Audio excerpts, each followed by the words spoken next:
right? You know what I'm saying? Like, go catch a nap, come back. Yes. You know what I mean? Oh, and by the way, we introduce ourselves the De La way. So I am, like, for example, I am conscious, and I be talking to Sims. I love it. You know what I'm saying? So, all right, let's see. So that says we're live. Cool. Let's start the recording. Cool.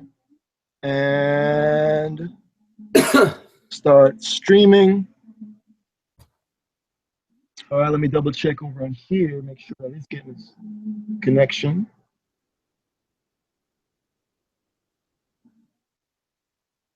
All right, cool. Says we're live. Awesome.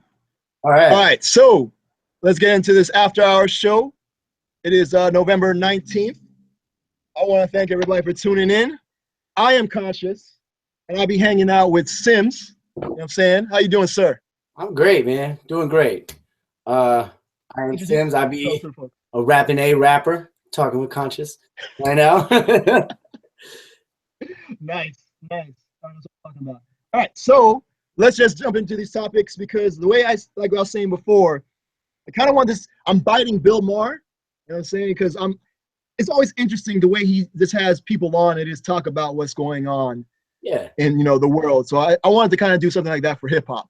Yeah. So that's why I started after our show, because it's an after our show, after our show. Because the radio show is called Our Show. So my head is exploding. Wordplay, I'm telling you. Don't hurt him. I got features on the low, I'm telling you. No, I don't rap at all. All right, is this thing? See, I don't. Hold on. Now I'm getting the same weird thing. Is it streaming? Hold on, I'm getting like. Let's see. Hold on. Let's see if it's playing up here.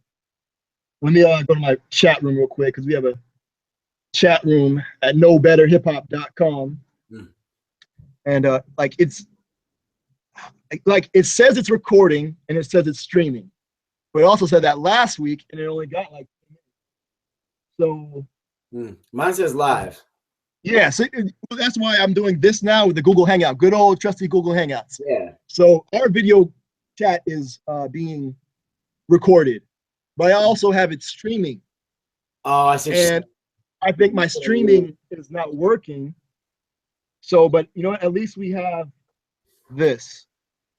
It's always something. So, all right, but yeah, F it. Screw it. We'll do it live.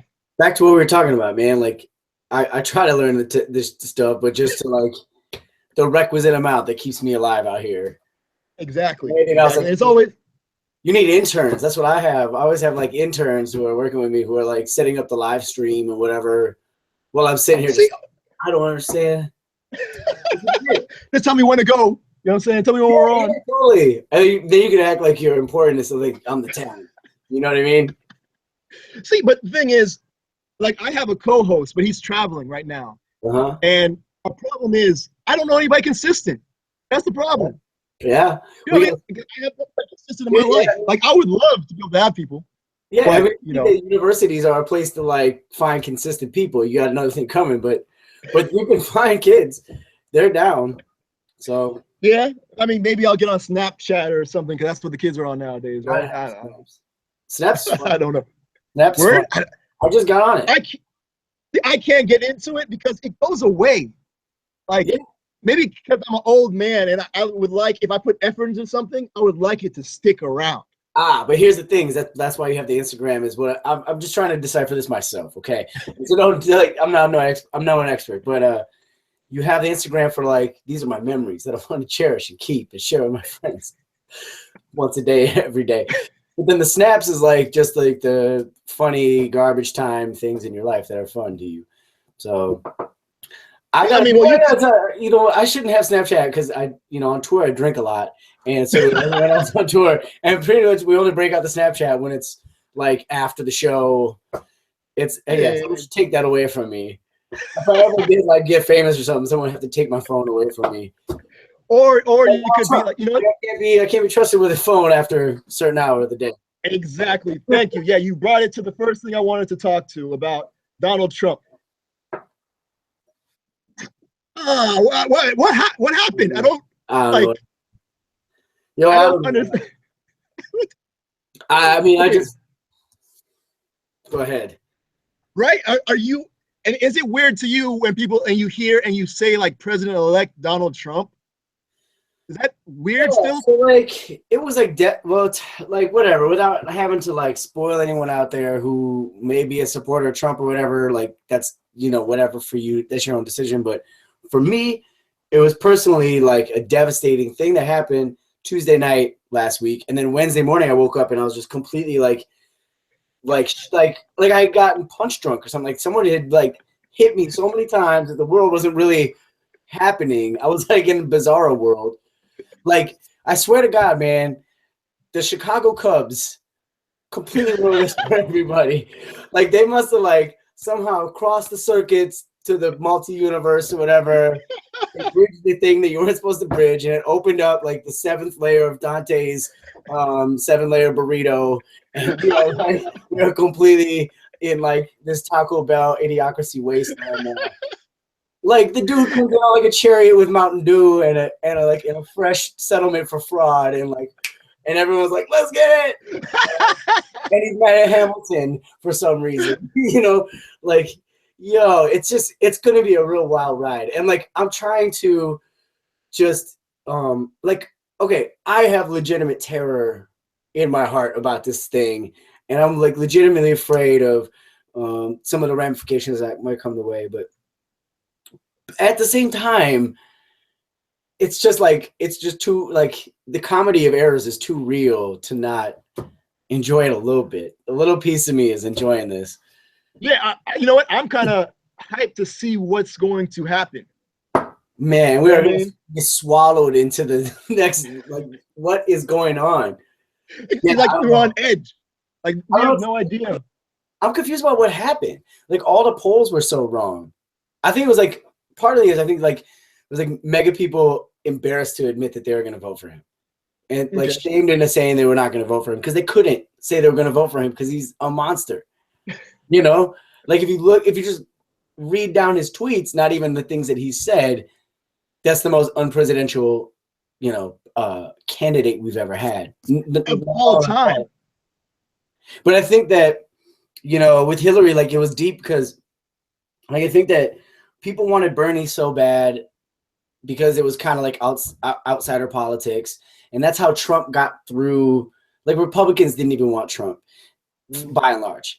And he still got through somehow because they wanted outsider politics. And I think that that's like, I think America spoke loud. I think that like we all knew what white men were going to do. They were going to vote for Trump. We were surprised at what white women did when 53% of them voted for Trump. That was a huge surprise to me. And, I think he got like 15% of the Latino vote or 20% of the Latino vote. And that's a big surprise to me. Like 1 out of 5 Latinos voting for Trump is a big shock to me.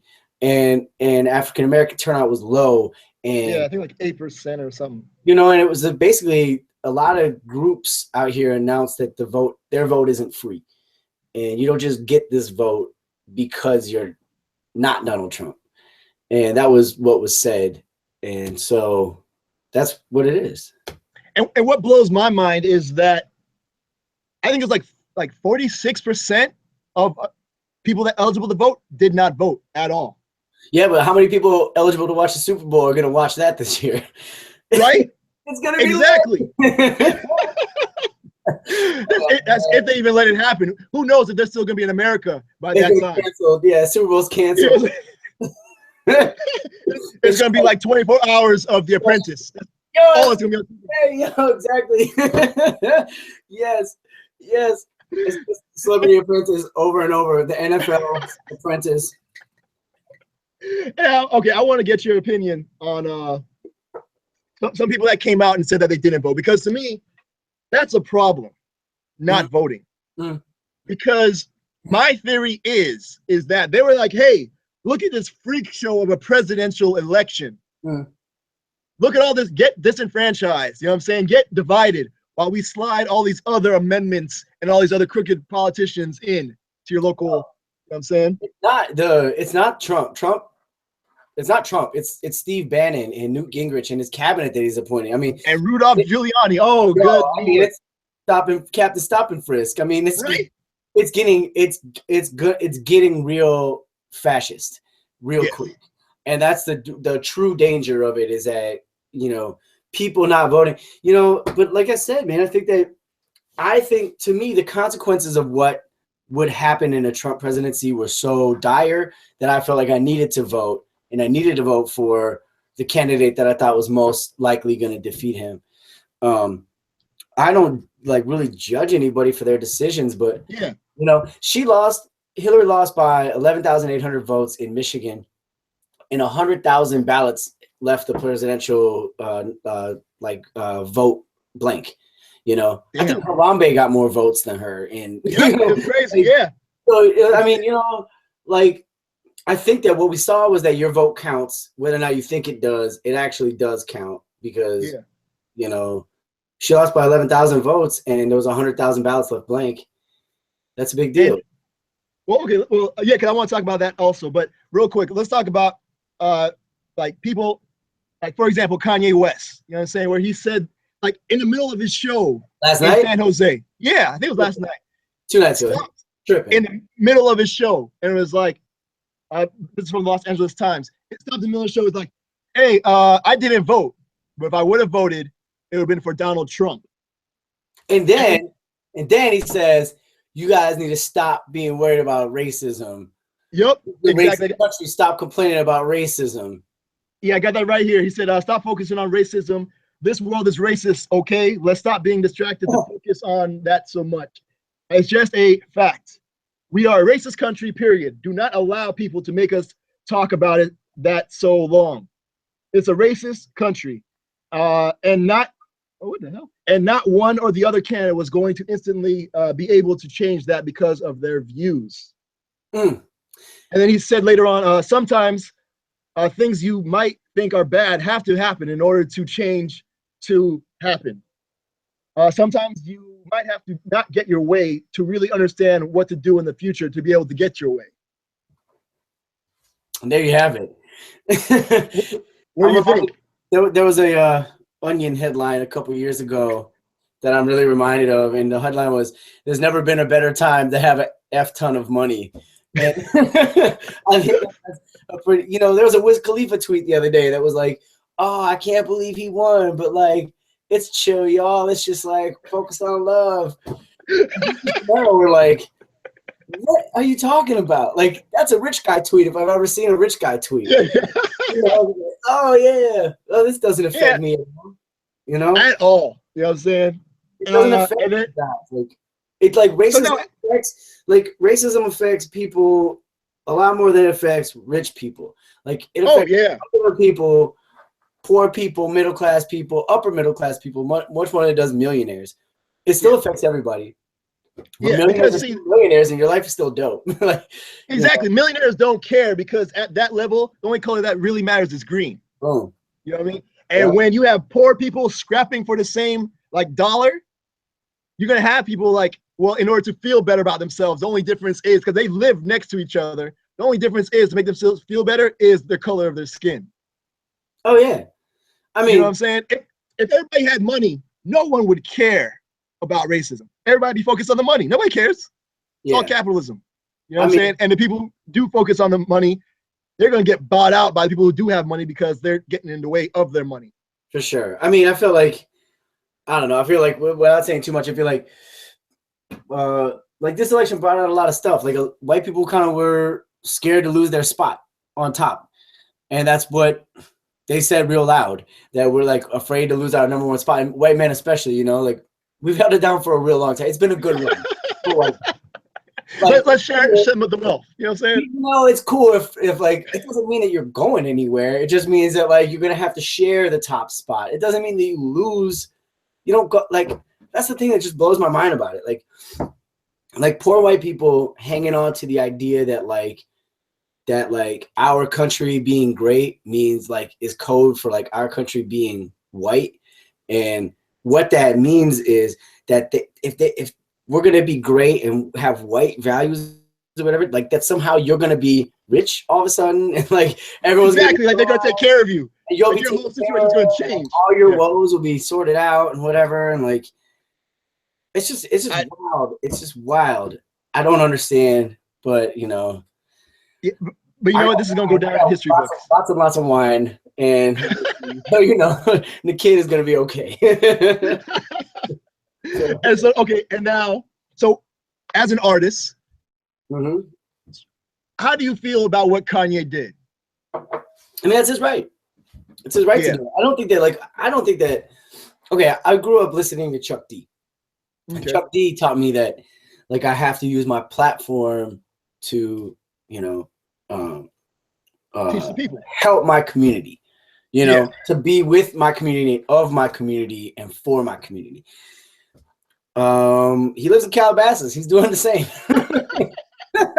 Yo, I don't know. I don't know, man. But the older I get, the less, like, politically motivated I am. You know, I was really, like, I made a lot of political songs when I was younger. In the last few years, I didn't. And maybe, you know, I got the same amount of complacent that everyone else did out here, where I could just start thinking about other stuff and whatever. I wasn't worried about George Bush's America and, you know, all that stuff. And so maybe I got complacent, and maybe that was, like, ultimately not good for me or the country. But, like, you know, he's out of touch. And, you know, I feel like he's been crazy and been not out here for his people, but you know what? It's still his right to say whatever he wants, and it doesn't make him any less, like, of a talented musician, and it doesn't make him any less of an inspiration to, you know, young Black youth and all that stuff. It just is it's a wrinkle in the situation. It makes him further complex. He's like the most complex villain hero we've ever had, you know. But he does it to himself, which is why he's so interesting. Yeah, nobody's taking him down, but he always thinks that people are, because he takes himself down. Exactly. Now, but I have no problem with Kanye saying what Kanye says.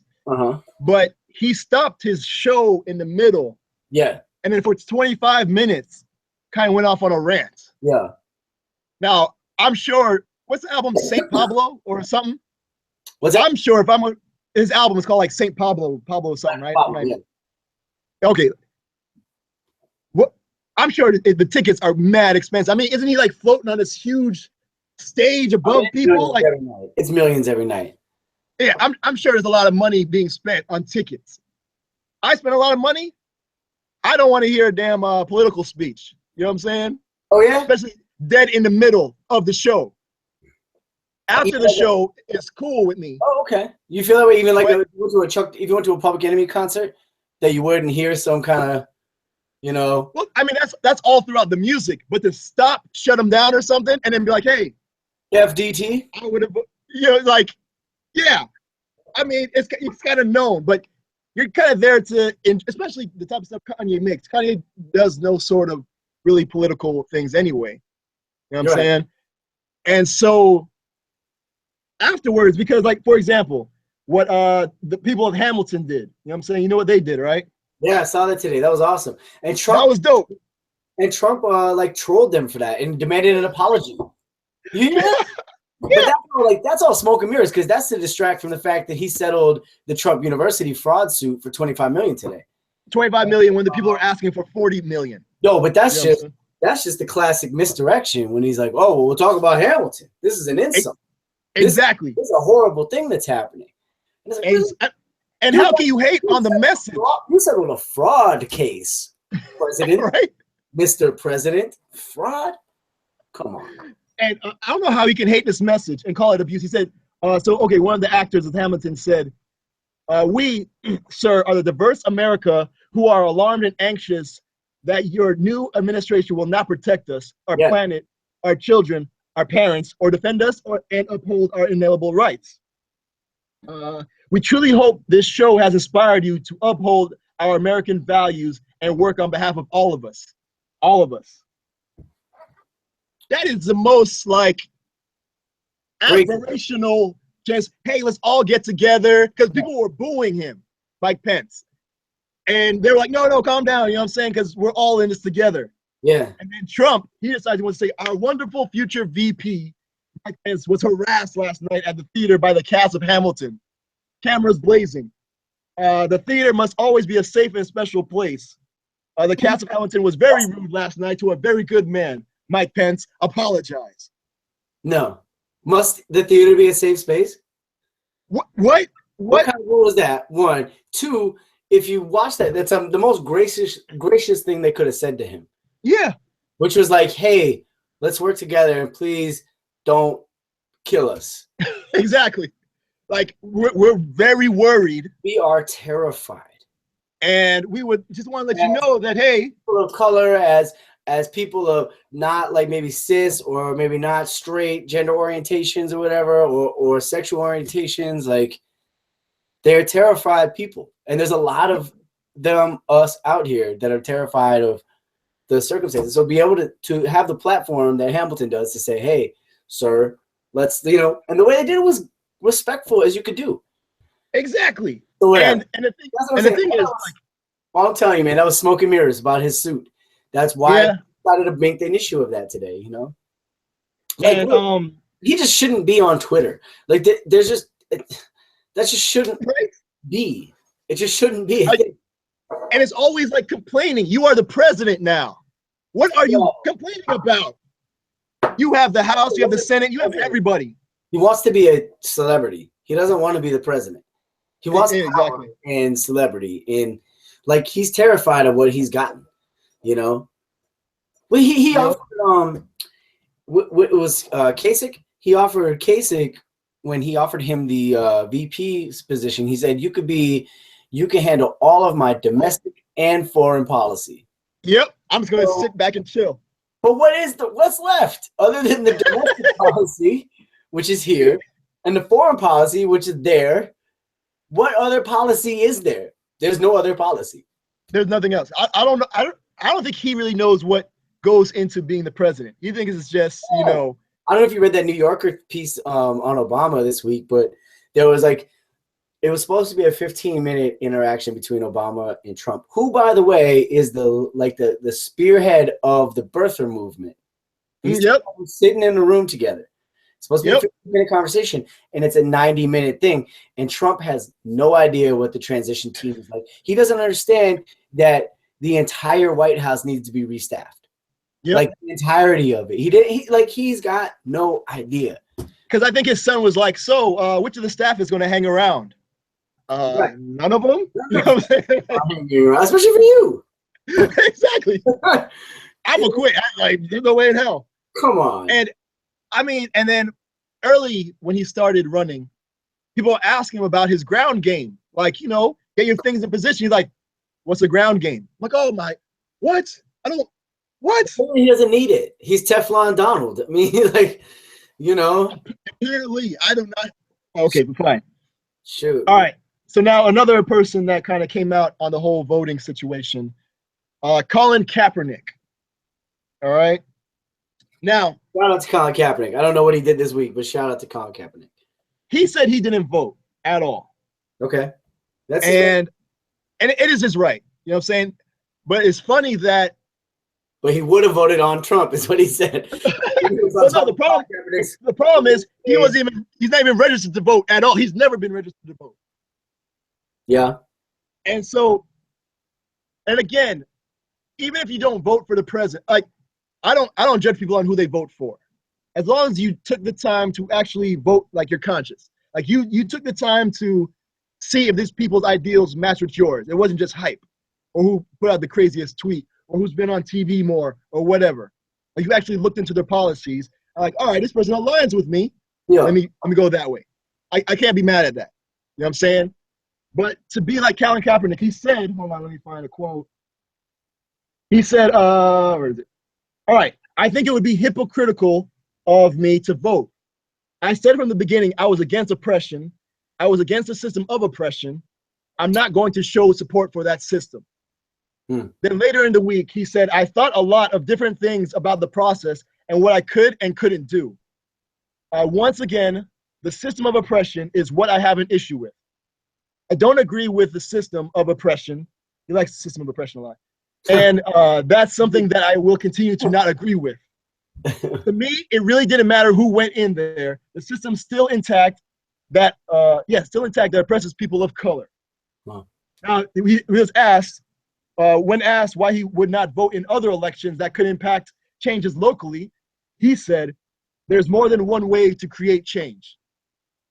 And I agree with that, but damn, why not do multiple things that help create change?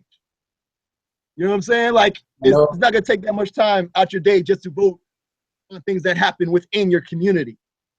You know what I'm saying? Yeah, I mean, here's the thing, though. Like, the fact that football throw good guy that isn't the most politically astute mind doesn't blow my mind. I mean, that's cool, man. That's his thing to say. Like, he became the bannerman because of his national anthem protest, and that's cool. You know, the NBA's been doing that for a long time. Oh, yeah. Yeah. Like, they've been doing that for a long time. David West has been sitting for like a long time. And I forget the guy's name. Is it Jason Collins? He's like the first gay dude, the center. That came out. Yeah. Jason Collins, I think his name. Jason Williams. I don't know. Jason Collins, I think it is, yeah. Okay, yeah.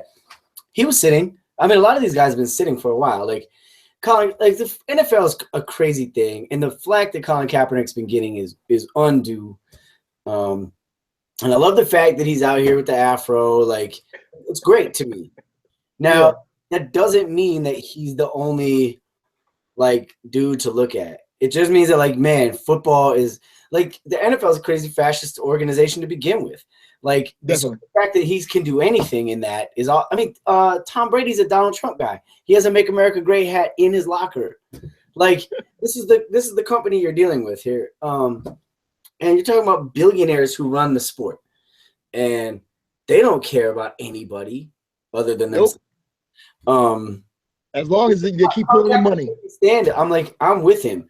Now, Colin Kaepernick's like personal politics and personal views. Like, I don't necessarily mess with that, but like I don't agree with not voting.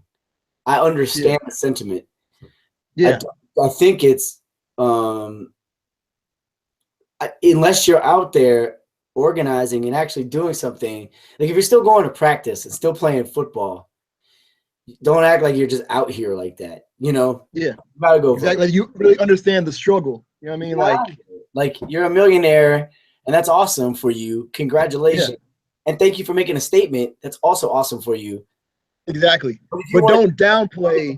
Then go do it. You know. Exactly. Yeah. But don't. He's in California. My problem is, like, it was no problem. California is good to go. But you know, I mean, there were so many different things on the ballot as far as education. For sure. Healthcare reform, the death penalty. There's so many things else to vote on. You're right. And to justify, well, I didn't like the choices for the presidents. That has nothing to do with all the other things. Don't justify it screwing up your local community for that. That's my personal. I mean, you're totally right.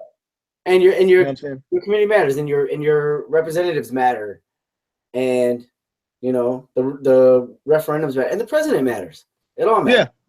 Yeah, exactly. But if you just because you have a problem with one, never actually chosen a presidential candidate, you know, like no one's actually under the delusion that they've actually chosen who the candidate is, right? Like, exactly. Especially now that with all the emails that were leaked and how everything was kind of set up, it's kind of amazing. Even still, it was between those two, and like it was just between those two, and like when it was John Edwards and Obama and whomever else. Like Howard Dean, whomever else was on that ticket, like I didn't choose any of that stuff. Like that just all happened. I'm not in a primary state or whatever, but that just happened. And I was hoping for Obama, but you know, and then it happened, and I was like, "Hey, it's great." Woohoo! I didn't choose if it was Obama. Like I didn't get the. You're not choosing. You just get to pick which one you think is going to screw it up less. Exactly. And my thing is, like, I would like to be able to have that voice to be able to pick somebody that won't screw it up less. And that kind of brings me to the whole thing with the. Now, you know that Hillary Clinton basically has, like, I mean, right now I think she's just under like 1 million more votes for her. She got 2.5 million more. Is it 2.5? Because I haven't kept up with it really, but there's 2.5 million more votes than he has. And but electoral college. Exactly. And now I don't think people understand like where the electoral college really came from. You know what I mean? Because I did some research into it, and it actually came from like slavery, the days of slavery. You know what I'm saying? With the founding fathers. And this is from PBS. And pretty much side note, F. James Madison. He's the one who came up with the Electoral College. Huh. So it said when the founders of the U.S. Constitution was up. F. James Madison. F them. And so when the founders of the U.S. Constitution in 1787 considered whether America should let the people elect their president through a popular vote, James Madison said that Negroes in the South presented a difficulty of a serious nature. And so he represented Virginia, where at that time 40% of the population were slaves. Wow. And he understood that the Northerners would outvote the Southerners because there's more Northerners than Southerners because there's a lot more slaves. So he he proposed on Thursday, July 19th, a prototype for the same electoral college system that the country uses today. Each state has a number of electoral votes roughly proportioned to population, and the candidate who wins the majority of votes wins the election. So that's kind of like how it works here. Huh. So they said, so yeah. So going back to slavery, yada, yada, yada. All right, 40% of the population. Okay, so during this speech at the Constitutional Convention in Philadelphia, Madison said that with a popular vote, the Southern states could have no influence in the election on the score of Negroes. So I guess to many black folks, you can't, they can't vote. So Madison knew that the North would outnumber the South, despite there being more than 500,000 slaves in the South who were their economic vitality but could not vote. His proposition for the Electoral College included the 3/5 compromise, where black people could be counted as 3/5 of a person instead of a whole. So this clause garnered the state 12, the Southern state 12 of the 91 electoral votes, more than a quarter of what the president needed to win. So blah, blah, blah, so slaves, yada, yada, yada. So it was because of the 3/5 clause that enabled Thomas Jefferson, who owned more than 100 slaves, to beat out John Adams in 1800, who was opposed to slavery, since the South had a stronghold. So let's see what else. So basically, the Electoral College was used and created in order to keep slave masters a part of the game, picking the presidents. So from last time I checked, slavery's been abolished for a little while now. You know what I'm saying? Why the hell do we still have the Electoral College? You know what I'm saying? My thing is like, they can't say it's because of technology, because they pick a friggin' American Idol, you know what I'm saying, weekly. Millions of votes a week, no problem. You know what I'm saying? So I don't understand what's the reason for it. So I did some more digging. Ohio and Florida, I guess. What's up? I guess we all have to move to Ohio and Florida. Get something. But then I came across this thing called the National Popular Vote. It's a bill that would guarantee the presidency to the candidate who receives the most popular votes in all 50 states and the District of Columbia. So the way it works, so right now they have 11 states, 10 states, and I think the District of Columbia makes 11. Yep. What they plan to do is that if they can get enough states who their electoral college votes get to be 270, which is what you need to win. Yep. Like regardless of whatever, like the most popular votes, whoever gets the most popular votes, those states say that they will put their electoral votes towards that candidate. You know what I'm saying? So it's kind of a way of getting around the Electoral College and having everybody's vote actually count. Yes. You know what I'm saying? So I don't know. That's something that I think so far, California, DC, Hawaii, Illinois, Massachusetts, Maryland, New Jersey, New York, Rhode Island, Vermont, and Washington State are on board. And they have 165 combined.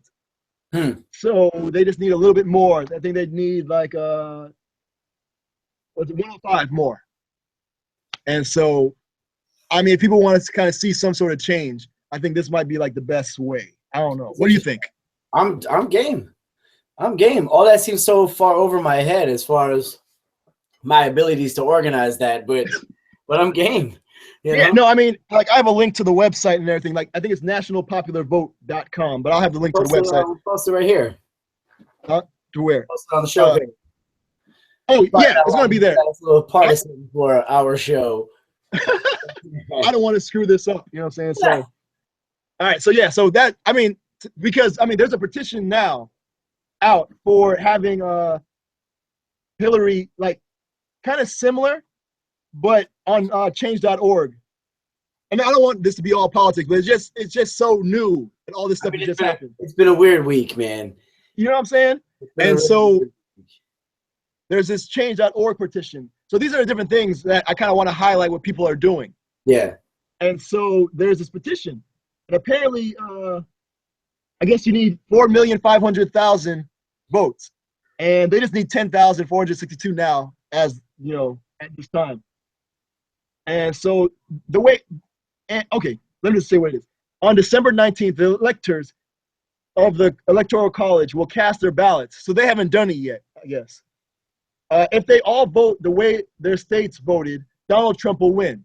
However, they can vote for Hillary Clinton if they choose, which is weird to me. I don't understand how that's even an option, but whatever. Even in states where that is not allowed, their vote would still be counted. They would simply pay a small fine, which we can be sure Clinton supporters will be glad to pay. So what they're calling for is that if this thing passes, that you can take the election from Donald Trump and give it to Hillary Clinton. That sounds tight. You know that's not going to happen. Exactly. And if it did happen, could you imagine the backlash? Oh my! If the country's divided now, holy crap! People would set it on fire. You know what I'm saying? I'd be okay with that. You have a song. This is actually don't you have a song? It come to a burn it down. Rational conclusion. Let's do it. Yeah, but don't you have a song? Was it "Burn It Down" or something? Right. So you're like, that could be the national song. That could be the new national anthem.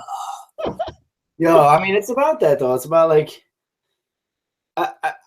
on the positive side of this President Trump thing, and Mike Bannon in the White House, and like Rudy Giuliani being potentially the Secretary of State. That's the side of that is like a real overdue, long and nasty conversation that we need to get into, and that we breezed over with the Obama presidency because we just decided we're in a post-racial society now? ? Exclamation point, exclamation point, exclamation point. More excited about it than anything to just be past it because that was our parents and their parents. That was their generation. We're chill though. Exactly. Everything's good over here. But it's not. And so it's good. There's some good that can come out of it. We need to we have a real long, uncomfortable conversation to start having that we haven't really actually had as a nation, as a community. We've never actually had that conversation. So there's an opportunity now to really tear it all down and examine it and start putting it back together. But we do need to take it apart apparently because the pendulum has swung back into neocon fascism, and that's away from the progressive politic that it was back into this zone. And so while it's here, we can prepare for how we want it to swing to the when it swings back. Yeah. And I mean, and isn't that I'm for Obama and everything, but I mean he tried to do some things and there's some things that he didn't really get done. And there's things he was the term is baller blocked. Yeah. Blocked everywhere he went. He had more executive orders than any other president in history because he was dealing with a Congress who was unwilling to negotiate with him about anything. I mean, look at the version of the Affordable Care Act that passed is some kind of lambasted, terrible, hacked version of what it was. And they had to pass it just to get it passed. And, I heard it likened to by my brother-in-law and sister-in-law who are in politics, organizers. They were likening it to the first Civil Rights Act that passed, and then the next one that passed like 7 or 10 years later was the one that actually had the real meat in it. But the first one was like a skeletal structure of like, this is the bare bones how we're gonna do this, and then it got added to because that didn't work. I mean, clearly it ain't working anyway, but like it was the step, it was the first step, and that's what the Affordable Care Act was this is the first step into the right direction, you know. Whatever. I mean, its current state is crazy. It's a crazy colossal failure in its current state. I think they said like 20 million people got healthcare now. So I mean that's awesome. Kind of something. Yo, that's awesome. But like I was on Blue Cross Blue Shield up here, and they're no longer offering plans for individuals because they lost so much money last year that they're like, yo, we're canceling that. Like we cancel you. And so you know, my rate doubled last year, and then they still canceled me. You know? And that's my thing. Like I think people are mad at the wrong thing. Like the plan wants to help. Let's be mad at the healthcare providers. I don't understand. Like they make so much money. Yo, I mean, a year. The thing that blows my mind, man, is that people like there's not a lot of foresight. Yeah. Or even a lot of like wherewithal here. Like, you know, small town America sells itself out for $300 TVs and chicken McNuggets. Yep. You know what I mean? The Walmart comes in and decimates the town.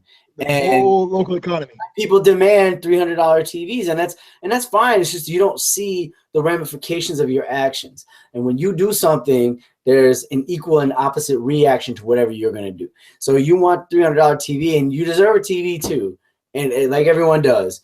But like when you buy the $300 TV that comes from wherever it comes from, and like I'm not xenophobic about China and its production policies or anything like that, but they send it over because Walmart demands that it comes at this price. And so China does whatever it takes to get it here at that price, meaning the labor situation, the labor conditions, and the environmental impact happens as a direct result from the American consumer who demands it at this price. And so Walmart provides that, China will provide that, and on down the line. But now in small town America, like the local TV repair guy and his whatever, that's out. That's no longer there. The local restaurants and stuff get hurt because McDonald's, you know, like, and I'm not mad at corporate America for this. I'm just saying small town America is not even like cognizant enough to understand what they're doing to themselves when the Walmart comes in. And so like, that's kind of like a big swath of America right there. And that's a big thing about Trump. And I think that we'll see that we just sold ourselves. We just brought the Walmart in, you know, and we just like into the government. Yeah. We really, like, I'm really trying to censor myself because I know we're live on radio right now. Well, no, we're not on air right now. That's why I do the show afterwards. So Still, I'll be able to use it. We just ourselves, you know. But hey, okay, so that's a good opportunity. Yeah. So kind of going off of that, you know about the North Dakota pipeline situation, right? Yeah, Dapple. Why is this not showing up now? Oh hell! Standing Rock. Yeah. Okay. Well, it's not showing up on my thing here, which is weird. All right. Of course, a problem. But either way, now. All right. So, okay. So for people that may not know, there's a corporation. It goes by the name of.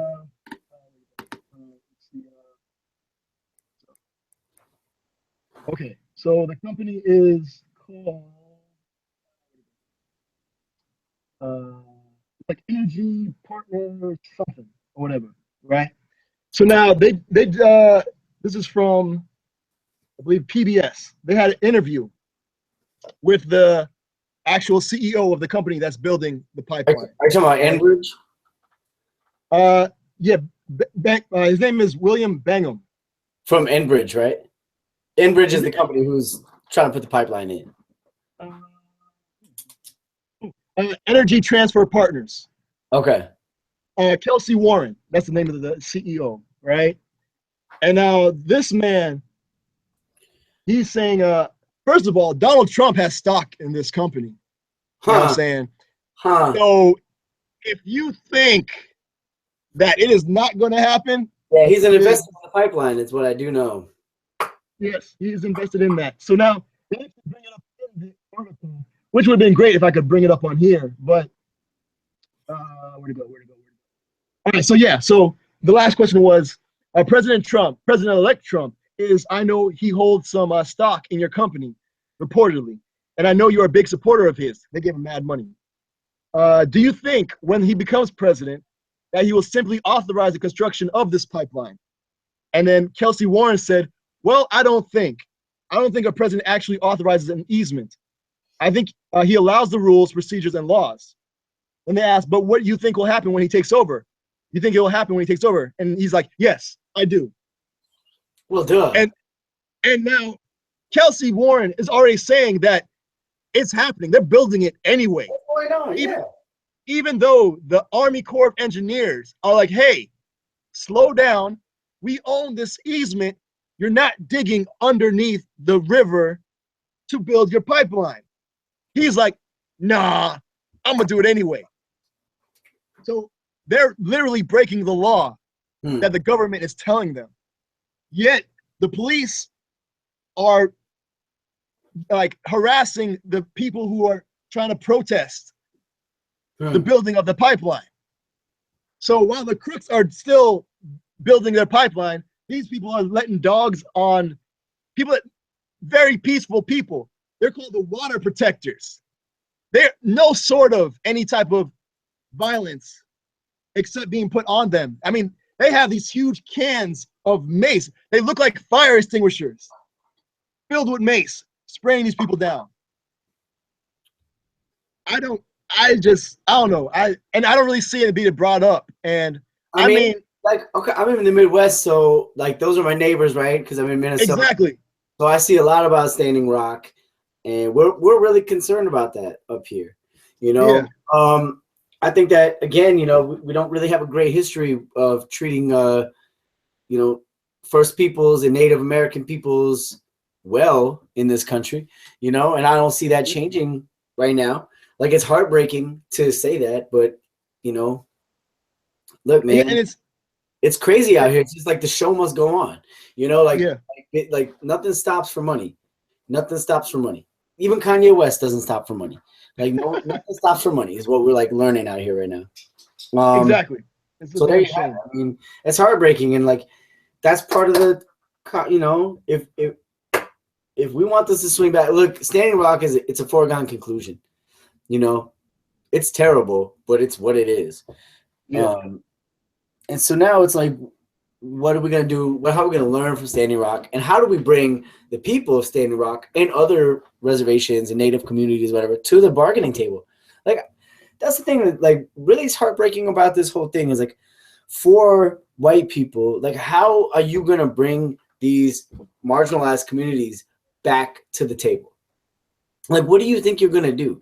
Like, you're done. Like, we just closed the door on that with this Trump presidency.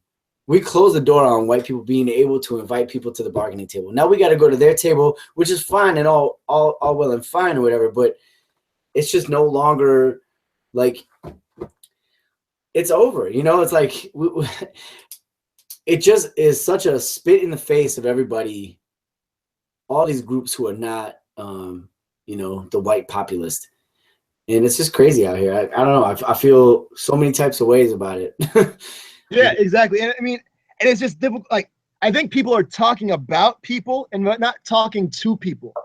No That's doubt. the whole problem now. No doubt. I don't understand why can't people talk to each other? And like, but it's all about the dollar, apparently. We look at each other, we don't see each other. All right. And you're talking about, like, okay, this is true of any group that I've come across. It seems like people band together, whether it's, you know, whatever the cause is. We look for similarities between each other, and we see each other when we're both similar, and then we don't necessarily see someone else who's cause might be analogous to yours or have, similarities to yours, or you guys are on the same team or the same side, really, but we don't see each other's causes because you're not like me and I'm not like you. So whether that's, I'll just say something that's kind of like controversial or whatever, but whether that's like the queer community or black men or women or, whatever the groups may be, we don't necessarily see each other because we want to see, I see who's similar to me, and I look at other people and I look at their causes or whatever, but I don't identify with them because it's not me and my own personal cause and my biggest struggle in life.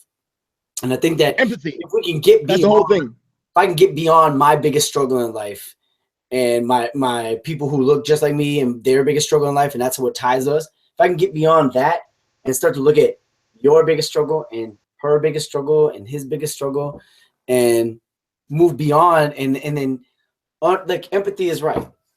Empathy is right. It's looking outside of yourself and like really seeing other people rather than just like noticing that they're there and they all got complaints. We're all out here. Yeah, exactly. I mean, and people say, that's what makes America great, but we're not really living by that.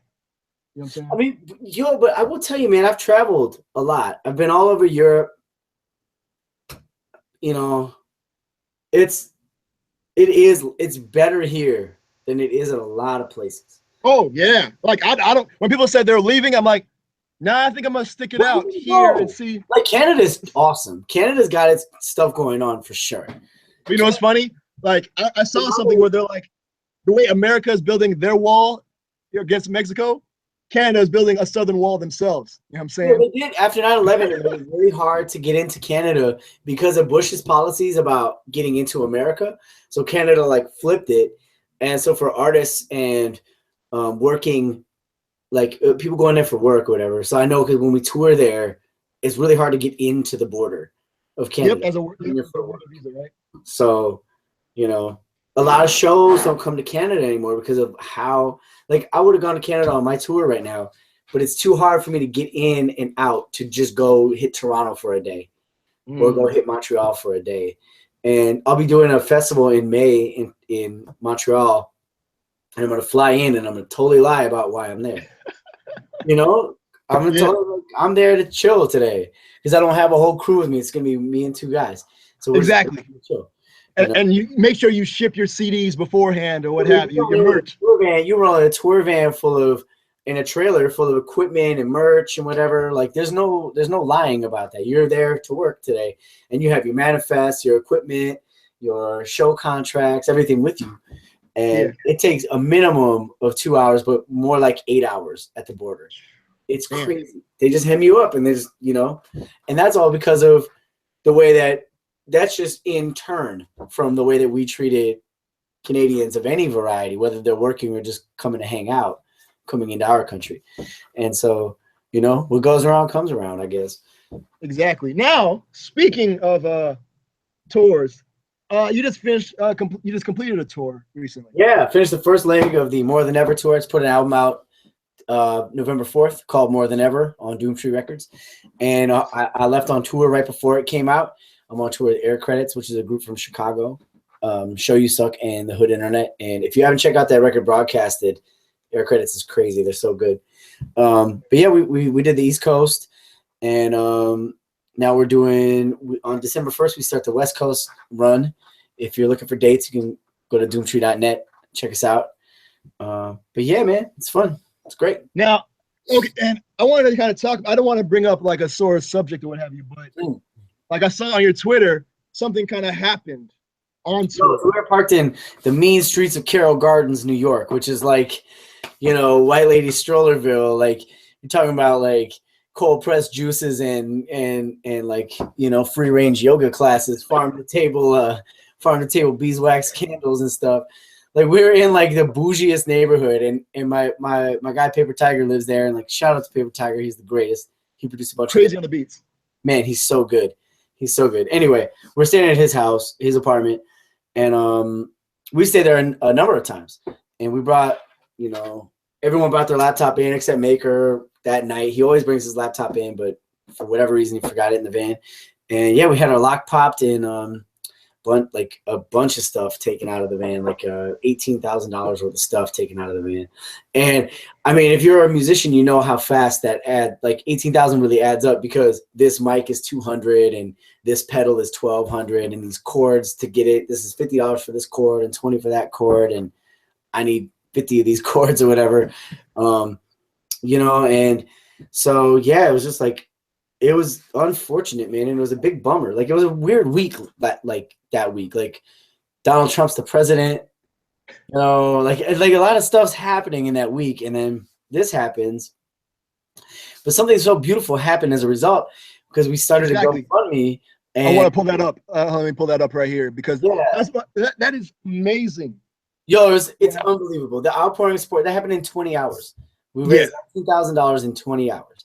And that was, like, it brought tears to my eyes. And I'm not saying that in some kind of like, you know, like funny way. I mean, like, I was literally dumbfounded and overwhelmed by that level of support. Like, I don't feel that necessarily at the show. It's not like I'm making $20,000 for a show. And if I was, then I wouldn't have needed to ask for money, you know?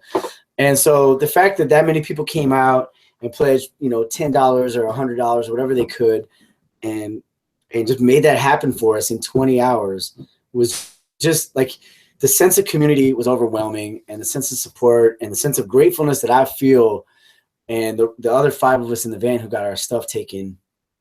I mean, it's unrivaled. And that was such a beautiful and positive feeling. And, you know, even when it happened, I hope that the people who took our stuff benefit off of it more than we lost off of it, because like, we lost, but I knew at the time we were going to be able to we'll be straight. We're going to get our stuff back. We'll figure it out somehow or whatever. But I just hope that, like, the people whose lives are so shitty that they got so terrible. The people whose lives are so terrible that they got to run around New York and steal stuff out of vans. Like, their life isn't that tight. And like, my life's super tight. I get to drive around the country with my friends and play music. And so I hope that they benefit off that stuff and whatever. But, yo, also shout out to the NYPD, who's not doing a GD thing about anything. We found the iPad. Yo, okay, so the Hood Internet, who's part of the group Air Credits, who's touring with us, made these custom light panels. He spent like 100 hours on these light panels and $1,500 per panel, and he lost 6 of the panels. And this didn't make the GoFundMe because we found it before, but they got taken, and then they got found in East New York.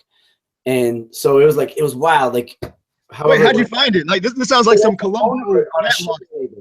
There's a phone number on the shipping label for the guy who built them's father's phone number was on the. So some Hasidic Jew found these things, called the guy's dad who lives in Portland. He called back to Chicago. Chicago dude called Steve Hood Internet, who's out in New York with us. And then we're sitting with the cops, and they're like, "Yo, we're like, we found the lights," and they're like, "Right here at this address." And he's like, "Oh, well, yeah, you might want to go take an Uber there and go get them." And we're like, "Whoa, okay." So they did, and they got the lights and brought them back or whatever. And I'm on the phone with the detectives because our iPad, which we have, like the serial and the go find my Mac or whatever. Yeah. So we have that, and it goes off and it pings, and we're like, "Yo, it's at the same intersection that the lights were found at." Yeah. Like, so whatever. And we're in DC on the way to Chicago because we're 2 days past this now. And they're like, "Oh, well, can you come down here, come with us?" We're like, "Oh, we can't because we're on, you know," and they're like, "Oh, well, then we can't go get it because you're going to need to be there in person." And we're like, "What?" We're like, "What? Okay, we can make a." They're like, "Well, how could we prove it's your iPad?" We're like, "Well, we can make a sound that you can't silence. Only we can silence it from our side." And they're like, "Oh, yeah, nah. Yeah, nah. You're going to have to be here in person." Like, man, I'm not getting shot in the face for you. You know, like, yo. That's horrible. Because what is this? Like, there's no way. Like, you're doing their job. Like, all they have to do is go pick it up.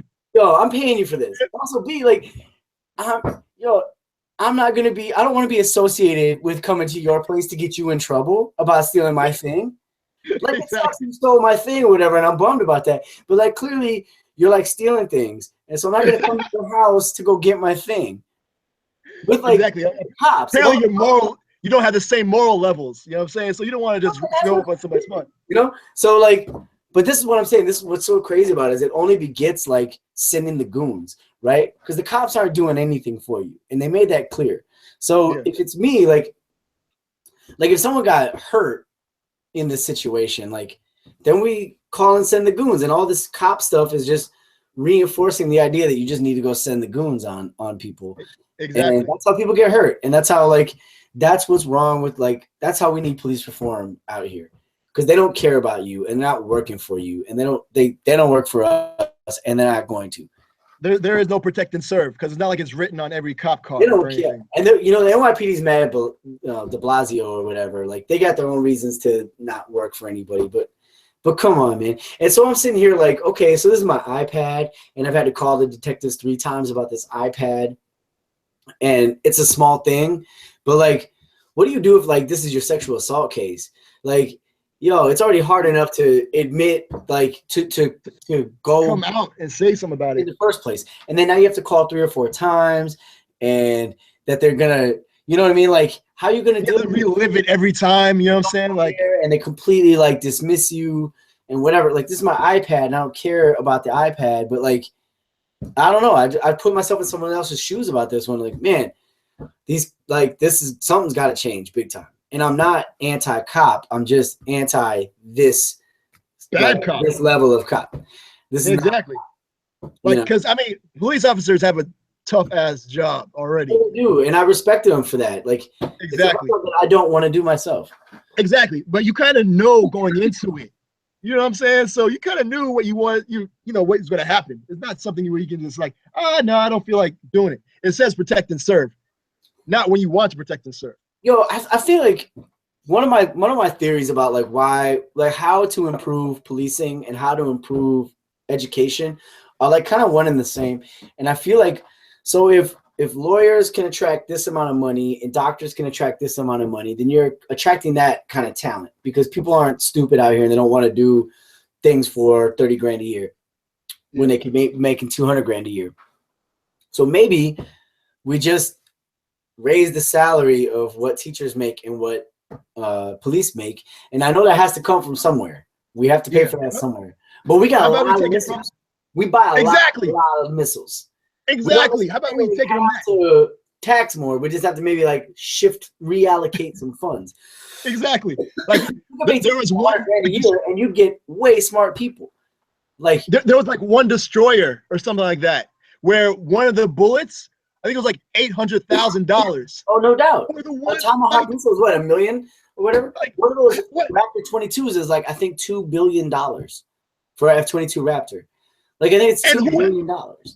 And who else has that sort of weaponry? You know what I'm saying? Like, I mean, we have like our defense fund is bigger than like I think, what is it, 20 or 200 countries' GDPs combined. It's an insane thing. That's what we spend on our military.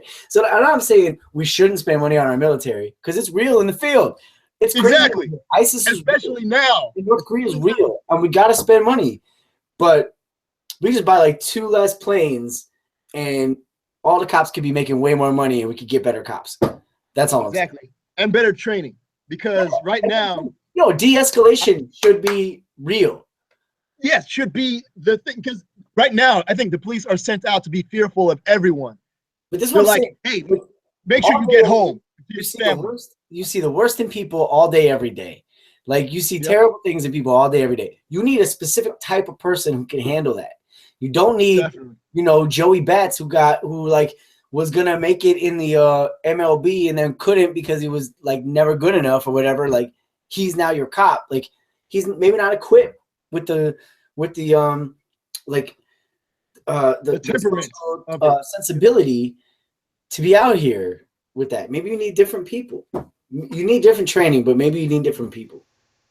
Yeah, true. So, and like you said, and then the people will come when the pay is better, because I mean you are basically risking your life. Yeah, or even with teachers, you're not risking your life to be a teacher necessarily. Well, yeah, some places are kind of rough. Yeah, that's why I said fire on there at the end, because it is. But yeah, we need better teachers too, and so we need to maybe attract better talent by throwing out better money. Exactly, especially something that Like it affects the future. These children are the future, like literally. So the way you raise them is what's going to be the future of the country.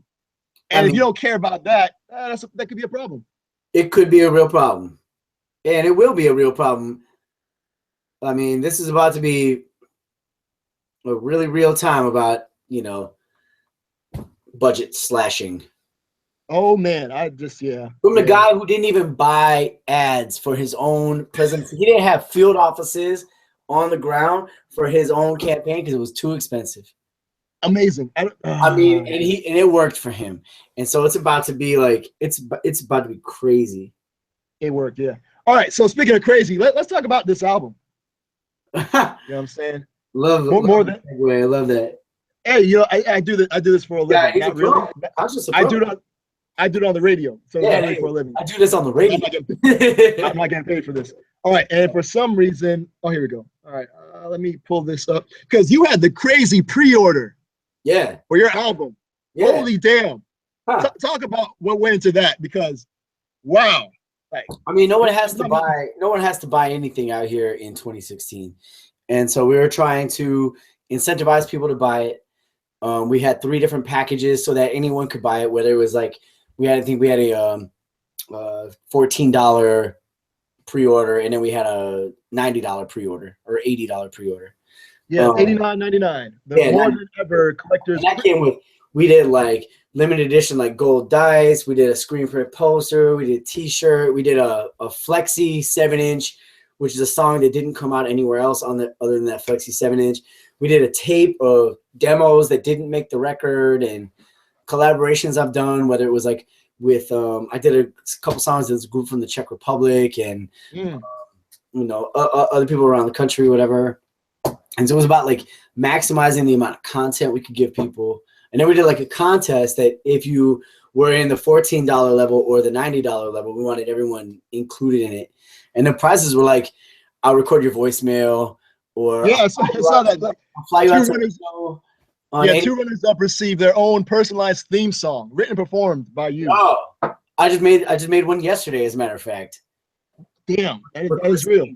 For Christine. Damn, that is real. And here's the one you were talking about. the course is so good. I was like, this should be a song. But it is. It's Christine's song. So now, did they give you like details about themselves, and then so I had this I wrote this like questionnaire out. That was like, I could send it to you or whatever. But it's like, it was like a Mad Lib style thing. That was like low key, or like my bottom 3 skills are, like just like my, whatever, like just whatever, have people fill out information about themselves, and I made basically just like a chorus and a verse and a chorus about it. That's dope. Yeah, it's great. 2-minute songs for everyone. Trying to spend like 10 minutes on each song. Yeah, but when did you know that at that level you could pull that off? I mean, you know what I'm saying? Like, I don't know, man. It's just like, just brainstorming stuff. Like, what can I do that's fun for people? You know what I mean? Like, what's something you would actually want? Like, because I can give you a T-shirt and a CD all day long, and you've seen that pre-order a million times or whatever. But like, what's like? Also, I listen to NPR a lot, and there's a show called Wait, Wait, Don't Tell Me, and one of the prizes is Carl Castle records your like outgoing message on your answering machine. And so I got the idea from that, and I was like, oh shit, well I can make you. Oh shoot, I can make you your own theme song, And so I'll do that, and yeah, that's how that worked. That's dope. All right, okay. And then I've had like 4 glasses of wine. It's about to. I was monitoring myself before, but now I swear it's about to start flying. Oh no, it's all good. It's cool. Now I'm just trying to get of course technical difficulties, but we're gonna make this work out. All right, so now, like I said, I was telling you earlier, I actually went to Minneapolis with the homie E-Turn. Yeah. And the whole scene is beautiful. Like it seems like the independent Mecca that you think it is. You know what I'm saying? Like you walk around and you see flyers for local shows that don't have like some crazy headliner. It's just an all local show. Oh yeah, it's all over all the time. Like you'll hear it on the radio, like even like the big stations. you'll hear the joints. Oh, You know yeah. what I mean? Like you guys have like there's the Rhyme Sayer store. I can't believe I forgot the name. Shouts to Kevin Beecham. Fifth Yeah, Element. I mean, shout out to Kevin Beecham for sure. he's a good dude. The Godfather. And I mean, like, because that is so atypical of everywhere else. And then I know you tour. What do you think the difference really is? Because you grew up in Minneapolis, and now you tour all over the world. So you've seen other cities and their scenes. Is there some sort of difference that there's some secret sauce in Minneapolis? Yeah, I couldn't tell you why it's different, but it is different. I think that for one, like we're so overlooked as far as like even just on a national scale, people paying attention to Minneapolis. It's probably similar to Orlando, where like they're not looking to you for culture. Yeah, no. You know, they're looking to New York, LA, Atlanta, Houston, Chicago, Nashville, you know, maybe a couple other places. But like the cultural hubs of America are not in Minneapolis and not in Orlando. You know, maybe in Miami for sure, but so you get overlooked or whatever. So like we already like have a chip on our shoulder about that, I guess, you know. All right. And like Minnesota, I thought it was Minnesota nice. I thought it was Minnesota nice though. That's just for the foreigners. But it's like we're like mad supportive of our own art scene, and it have been, whether it's like the Replacements or Husker Du or Dillinger 4 or Prince, or you know, Prince stayed here. You know what I mean? Because he had pride in the community here. Like, you know, we like support art or visual art. We have like a ton of like theaters here. We have like I think like other than New York, the most theaters in the country, and like so like. You know, I'm not a big theater guy, but like that's big thing here. And we're like big, we don't have anything to do up here other than like go to do art stuff. And like that's what people want to go do. They want to go see shows. They want to go check in art. They want to go see art shows. And that's like a part of our culture up here. So, you know, it's partly that. It's partly like the heritage of going to support the arts. And then two is like, there's just a lot of good music. And, and it's really supportive. And like, Doomtree came up underneath, like we came up because of bands like Dillinger 4 and artists like Toki Wright and I Self Divine, like, you know, and the rest of them, Adams, for all the rest of them, pulling us up and helping us out onto a platform. And now we're trying to do the same with the next generation. And the next generation will do that with that, you know. And so it's supportive up here because it's like, look, you can't just make it full time as a musician just living in Minnesota. Like you have to go tour. So what you eat doesn't come off my plate is the idea. You know, because I have a sold out show doesn't mean that you don't. It just means that I have a sold out show. And so we can support each other on that. Like we don't have to compete for, it's not like there's only $1,000 out here for one person's, you know, music budget for the year. And then we have to like compete for that $1,000. Like, we don't have to live like that. We can just all, you know, support each other and be out here. And so that's what it is. But really, like the DJ scene is really taking over, you know, I feel the dance party scene, DJ scene is really taking over up here over the last couple of years. Yeah, for sure. For sure. I mean, club nights, whatever. And like, even like indie hip hop has changed a lot in Minnesota. Like it's become a lot more mainstream up here, you know, even though it's indie artists, but like the feel and the vibe is way more mainstream than indie. It's not really like conscious underground hip hop shit up here anymore. It's like real, like the next generation is real like mainstream. Now, I mean, vibes, you know. Now, do you think that? Because I mean, when artists start doing things for commercial reasons, I think that's when like a lot of downfall starts to happen.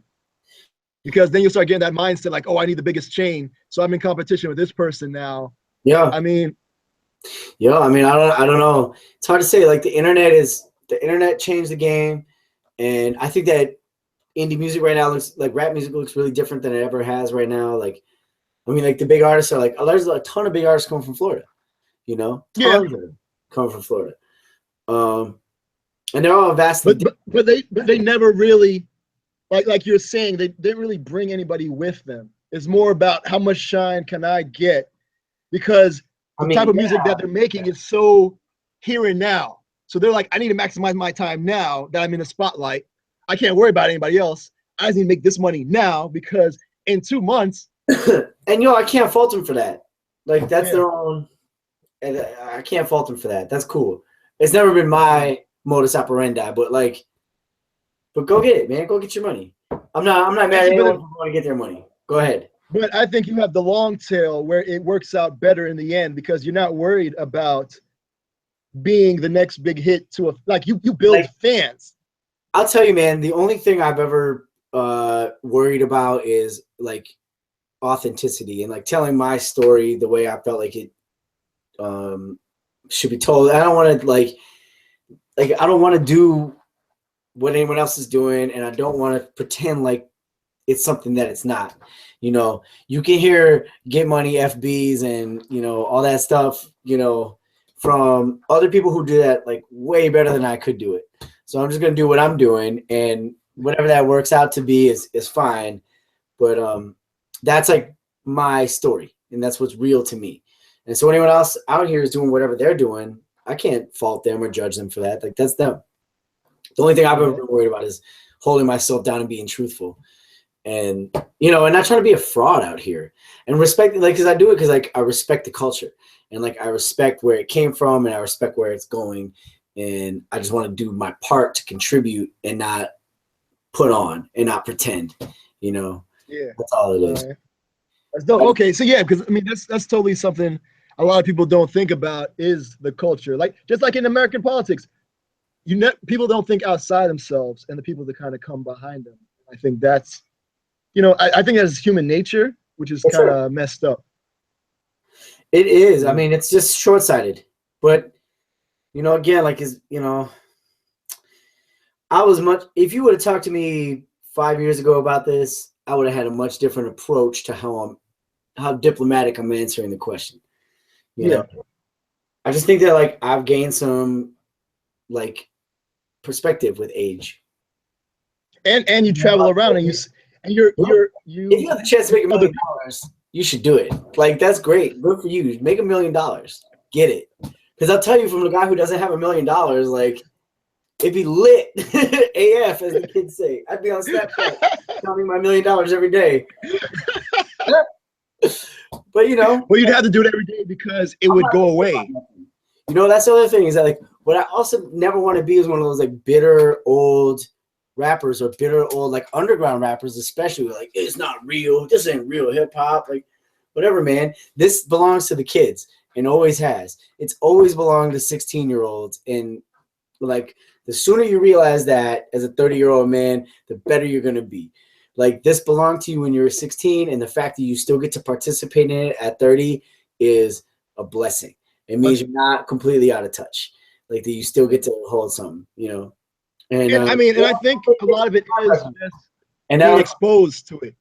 Yeah, but then you try again, and that'll change your whole outlook again. You're just you feel like the sunshine on you again after trying to learn what 21 Savage is about. And why do people like Uzi Vert the way they do? And what is Lil Yachty about? And why do people care for his? And before that, De La Soul, they raised $600,000 on Kickstarter or something. I think people just want to be able to have a choice, because right now it seems like there are no choices.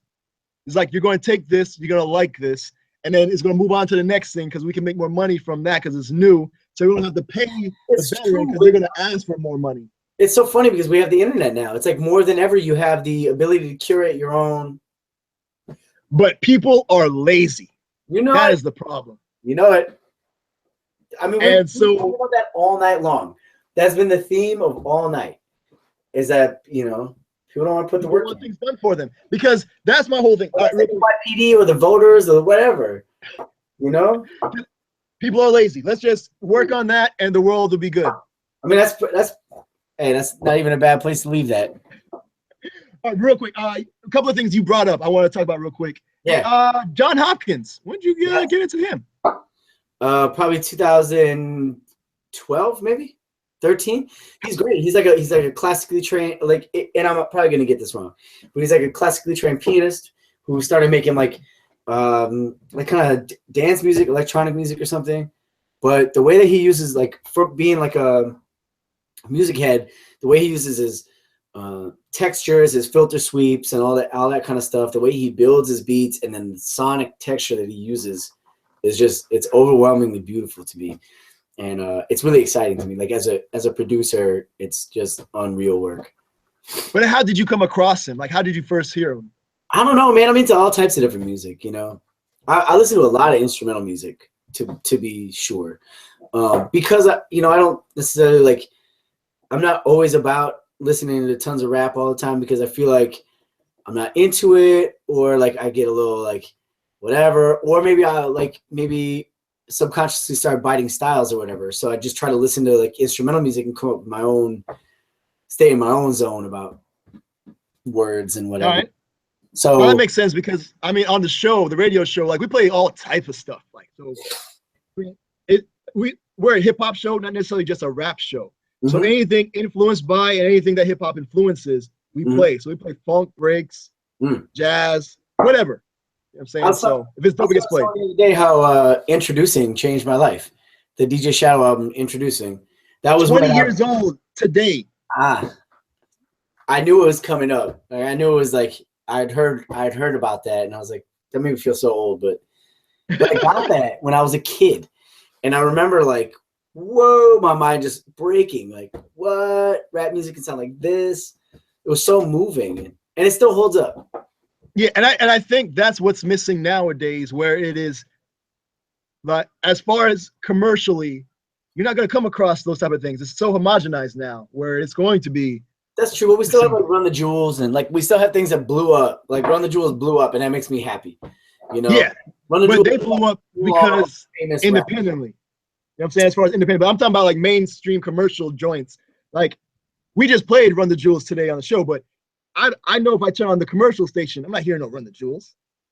Yeah, but you know what? They're on like a video game now, and they got like the commercial for some other video game. Like, they're out here. They're getting it. You can be out here.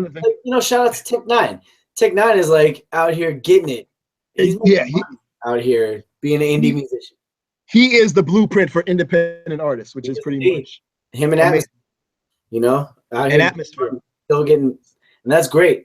And because they built their fan bases. You know what I'm saying? Like, they took the time to build fan bases and be true to those people and always serve those people. Yep. So that's all we've ever tried to do as Zoom Trees, the same model, And that's why we do these crazy pre-orders. Like, we want to like reward our fans with something cool. Like, if you never heard of me and you're gonna pre-order my album, the theme song isn't really inspiring you to do that. But like, to the core of Doomtree fans, like, that's something super cool just for you to have, that's meaningful to you. But that's why we also include the t-shirt and whatever else, like, yeah. The chat. There's a different levels to fandom. Like, there's 1,000 True Fans. You ever heard of that? Yes. Kevin Kelly? Yeah, that's Kevin Kelly needs to up that by like a factor of 10. You need 10,000 true fans, and then you're all right. It's hard out here. Music industry doesn't make any money. No one's buying nothing. Well, yeah. And that's why I think you need to sell the experience and the memories that the things create. Yeah, you know what I'm saying, because SIMSDVDs.com. Come live. This will be on there. This will be part of the experience. It's Google Hangout with Conscience on. Anytime. You know what I'm saying? I'm down. Whatever you need. You know what I'm saying? All right. And then also, you wanted to get into film. Like, you mentioned films. Like, you want to make movies. Like, what kind of things are you thinking about? Man, I don't know. I think that I directed a couple of music videos for myself recently and got really into it. And then I'm thinking maybe I want to make a movie next. I don't know what it is yet. I don't know. All right. Yeah. You want to do some Kanye stuff where it's like a film that follows the album? It's just all about me mostly.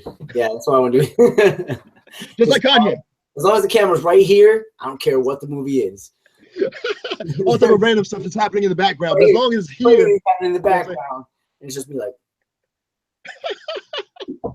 out here getting it. Yeah, I don't know, man. I think a movie would be awesome to make. Probably make a comedy because I think that's the only mode I can actually exist in every day and enjoy my life. I'm like, it's real serious in here. Like it's real heavy and serious in here. I need comedy so much to like lighten this up.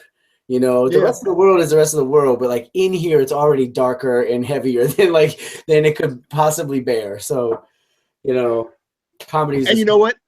And especially with over the next 4 years, a lot of people will be feeling that same thing. oh my So goodness, you know. you might be onto something. I'm just Oh saying. God.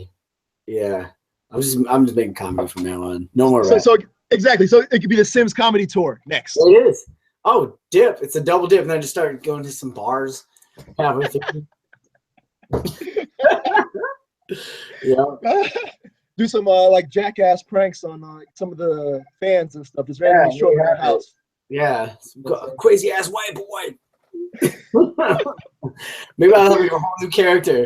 Like the whole new like southerner, like I'm a crazy white boy and I don't give a F. You know? One of those type of vibes.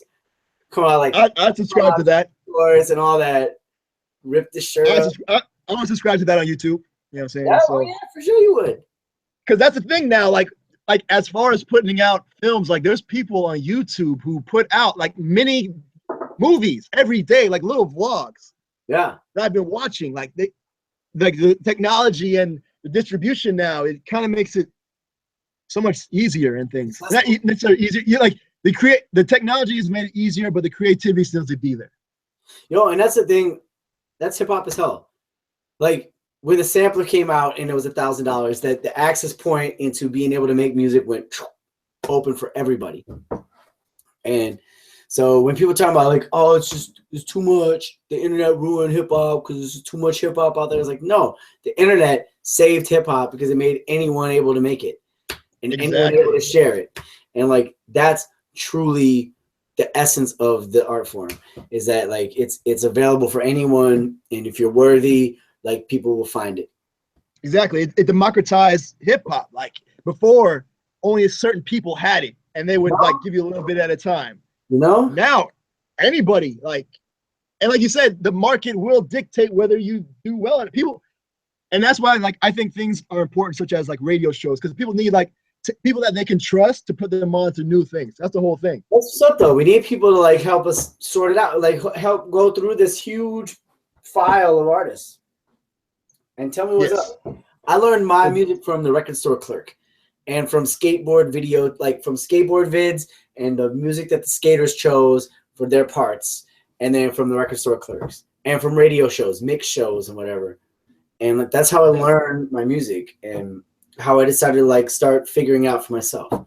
And so we need people like you and everyone else out here, especially college radio, so important to indie music, hip hop music, all of it. I mean, the college radio circuit is real important to everybody out here. Exactly. I mean, Spotify is cool or whatever, but it's corporate owned, so they're gonna have an agenda. You know what I'm saying? I don't get paid to do this, so if I couldn't pick what I like, there's no way in hell I'm gonna do it.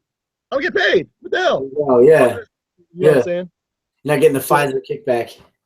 Right. You know what I'm saying? What the hell? Shout out to Johnson & Johnson and Pfizer and Monsanto, who are now the new sponsors of the Hour Show, the After Hour Show, sponsored by Monsanto and Coke Industries. And well, I don't know. I think they're sponsoring the country now and the new government. So yes, I don't have a chance now.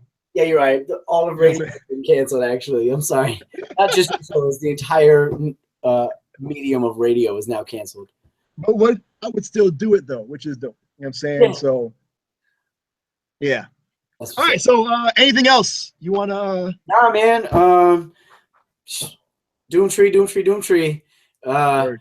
Sims, man, support, and it's dope, and we do like it does actually mean something when people support us, and we appreciate it. And you know, whether it's college radio and people like yourself, or listeners out here supporting, or people who come buy a concert ticket, or people who decide to stream the record or even go further and buy the record, all that stuff means something. So, you know, shout out to the listeners and thank you. Much love.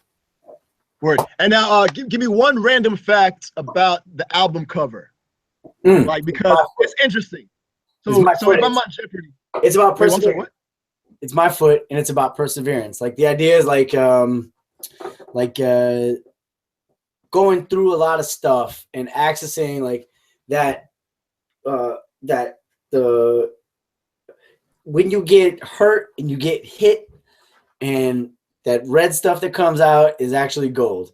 You know, that's actually the most beautiful thing you can have happen to you is pain, because you can convert that into something so beautiful. And so that's the idea of the cover. And the idea is like you're walking through something and it's hurting you, but like you get to convert it into something so beautiful. You get to see something so pure, and that's the idea. And I guess somehow you knew that Trump would be president because we're about to have a whole lot of pain. But you know what? God save us. All right, so for everything, SIMS, doomtree.net/SIMS, SIMS. Twitter is Sims Doomtree. And then Instagram, we found out is S_I_M_S. That platform is never going to catch on. So good luck following me on there. Yeah, I mean, I think they might partner with this other small company called Facebook, which I don't even know. That might be like a last-ditch effort because I don't know how long that's going to last. That's the thing that your mom uses, right? My mom and my uncle. Exactly. The Facebook. My uncle has like crazy Breitbart news articles on and stuff. Yeah, yeah, for sure. Facebook. Yeah, FB. You can find me at Sims Doomtree also. I'm on there reposting my uncle's Breitbart articles. Shout out to Steve Bannon. Yeah, he's gonna be a part of. Oh man! Hey, drink the rest of this to America. This is the end. You might want to pour it out for America. My last album more than ever. It was intentional to be like, we're making so much stuff from here on out. All right, but again, I appreciate you taking this time. You know what I'm saying, over and over with us. And so, my man, anytime, anything you want to talk about, the door is open. I'm here anytime you want. I'd love to be back. Awesome. Much love to Florida. Hey, I just want to say, the reason we don't come down there is because 3 things. One, it's like far when you're even in Georgia to get down there. Yep. There's that. So booking agents don't want to get you there. 2 is like it's hard to get down there because of the scene. Like maybe like we don't have as much supporters down there as we do other places, and it might seem weird, but that's just the long and short of it. Is it? We understand. It's hard to get down there, and 3 is we got no love for Florida. I mean, they did cost us some elections and things, so it's just so much love for y'all, and like we'll get down there as soon as we can, and it's just like you said, it's difficult because in order to get to the state to the bottom, you have to spend money coming down, and you have to spend money coming out. So it's not like you can pass. It's not a pass-through state. If it was for sure like we had sold out shows everywhere, you know, then they would book you on it all. But there's like, I don't know, it's just a tricky market, and it's not, and it has nothing to do with the people in Florida. It just has everything to do with how like the force of booking shows works down there. So it's nothing. It is difficult, but hopefully we're able to work something. Shout out to Bluebird. Shout out to everyone in Miami. Shout out to Swanberger and Soliquous of Sound, still always the homies, and all of Florida. Florida's got a ton of great rap music right now too. It's amazing, but for some reason, crazy rap music. Crazy. I don't know what it is. Like, because I mean, we play a bunch of stuff on the show all the time. I think it's just about people telling people where they can go check stuff out. Yeah, that's why I still do the radio show, because it is literally the easiest thing you can do. You don't have to do anything else. You can just turn it on and listen to the show. There you go. Like, we're mobile, we're on the radio waves. You don't have to do anything. You just go to the website, press play, and we'll put you on to something new. And hey, support. Thanks for playing our stuff for like the last bunch of years. I've been seeing it for a long time, man. Oh, because it's dope. Like it has, I mean, and we had Dessa on the show, so she's really dope. You know, so you guys are good people. You know what I'm saying? You guys are awesome people, and you deserve the support. Anything you get. So, all right, Conscious. So, good to talk again, to you. You too, fam. Yeah. We'll do this again. All right. And I'm posting like little snippets of this, you know what I'm saying, on the internet. So, nobetterhiphop.com. Nobetterhiphop.com. KNOW? Or NO. You know what I'm saying? Both. I got both. Man, that's my guy. I don't mess around here. You know what I'm saying? Well, man, it was really dope to talk to you, man. You're a good ass dude. You too, fam. Keep it going, man. You too. Anything you need, let me know. Anything I can help with, let me know. We'll maybe try. If you want me to come back on, I'll do it anytime. Amazing. That's what I'm talking about. I appreciate you. All right, dude. All right. Be easy. Thanks again. Word. All right. And so now I did something different this time because last time the video didn't stream for some reason. So I did this through Google Hangout, and I am praying to the Google higher ups that this thing recorded as well, because I think my backup recording and my stream to YouTube is not working. So I need to figure that out. But at least we have the Google Hangout recording, I think. So if you see this, it works. If not, I'm going to go cry, and you won't know because, you know. But yeah, nobetterhiphop.com. Thank you guys. Till next week. I am conscious. I be hoping for a better future. Every Saturday, 5 p.m. Eastern, we play a lot of dope hip hop on the radio here. And then afterwards, we have the after hour show because it's after hour show. All right. Again, thank you. Big shout out to the homie SIMS. That was amazing. And hopefully it recorded. Y'all be easy. Thank you again. Appreciate y'all. Peace.